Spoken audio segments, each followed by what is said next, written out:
Telangana telephone tapping కేసుపై main stream ఇంకా social మీడియాలో గతంలో రకరకాల వార్తలు వచ్చాయి. ఈ కేసులో ప్రధాన నిందితుడైన retired IPS officer Prabhakar Rao supreme court ఆదేశాలతో కస్టోడియల్ ఇంట్రాగేషన్ కోసం ఇటీవల జూబ్లీహిల్స్ పోలీస్ ముందు సరెండర్ అయ్యారు.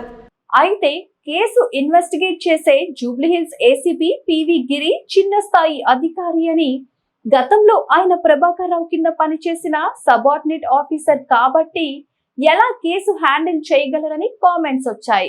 ఎవరు ఎలా పని చేస్తారనే విషయం పక్కన పెడితే జూబ్లీహిల్స్ ఏసీపీ పివి గిరి, ఈయన పూర్తి పేరు వెంకటగిరి, ఈ స్టాఫ్ ఆఫీసర్ అని చాలా మందికి తెలియదు. కొంతమంది గిరి వాళ్ళ అన్న రాజేంద్ర ప్రసాద్ గతంలో సూర్యాపేట ఎస్పీగా చేశాడని, ఆయన అప్పుడు బీఆర్ఎస్ మంత్రిగా ఉన్న జగదీశ్వర్ రెడ్డిని జయహో జగదీశ్వర్ రెడ్డి అన్నాడని, అటువంటి ఆఫీసర్ తమ్ముడు ఇప్పుడు బీఆర్ఎస్ లాయలిస్ట్ గా ముద్రపడ్డ ప్రభాకర్ రావుని ఎలా ప్రశ్నించగలడని అనాలిసిస్ లు ఇచ్చారు.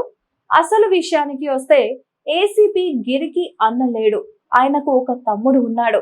తెలంగాణ పోలీస్ డిపార్ట్మెంట్ లో ఇంకొక గిరి ప్రసాద్ అనే ఆయన డిఎస్పీగా ఉన్నాడు. ఆయన అన్నయ్య సూర్యాపేట ఎస్పీగా గతంలో పనిచేసి రిటైర్ అయ్యారు. ఆ గిరిప్రసాదే జూబ్లీహిల్స్ ఏసీపీ గిరి అని తప్పుగా అనుకొని తమకు నచ్చిన రీతిలో విశ్లేషణ చేశారు. ఈ ఇద్దరు గిరిలు వేర్వేరు. సరైన ఇన్ఫర్మేషన్ కోసం వేదిక టీవీ చూస్తూనే ఉండండి. సబ్స్క్రైబ్ చేయండి, షేర్ చేయండి. ధన్యవాదాలు.